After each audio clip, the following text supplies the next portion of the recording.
Nobody talks about this part of being quiet. They'll tell you quiet people are observant, thoughtful, calm under pressure, and all of that is true. But nobody talks about what it costs. And trust me, there is a cost. And if you're a quiet person, you've probably felt it more times than you can count. The first cost is being misunderstood. You walk into a room, you don't say much, you're simply being yourself. Yet somehow people have already formed an opinion. Some think you're arrogant, some think you're unfriendly. Others assume you're shy or insecure.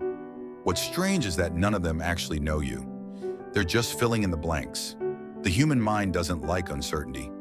When people can't easily read someone, they often create a story instead. A story about who you are, what you're thinking, and why you're quiet.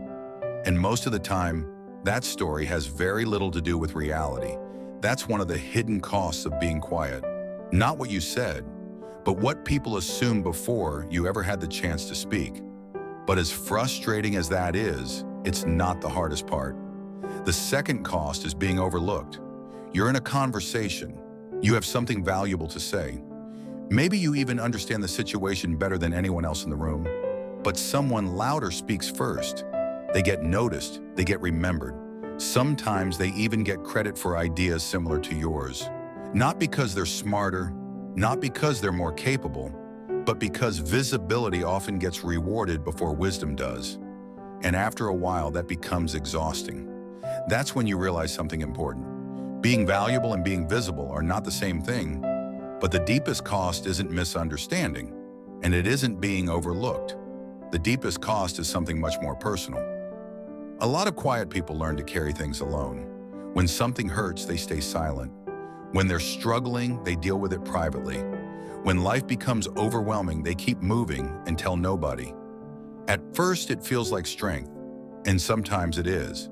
But over time, that strength can quietly become isolation, because the same silence that protects you can also hide you. A person can be surrounded by people who genuinely care about them and still feel completely alone, not because nobody cares, but because nobody knows, because they've become so good at handling everything by themselves. And eventually, carrying things alone stops feeling like a choice. It simply becomes a habit. That's the hidden cost that hurts the most. Not the assumptions, not the missed opportunities, but the loneliness that comes from never letting anyone share the weight with you. Here's the honest truth about being quiet. Being quiet isn't a superpower, and it isn't a weakness. It's a trade-off. You gain things many people never develop: observation, patience, self-control, the ability to think before you speak. But you also pay a price in assumptions you never deserved, in moments when you were overlooked, and sometimes in burdens you carried completely alone. Most people only see the strengths, the calm, the composure, the silence. What they don't see is what that silence sometimes costs. And if you're a quiet person, you've probably felt that cost more than anyone realizes. More than you've ever said out loud. And maybe that's the part nobody ever hears.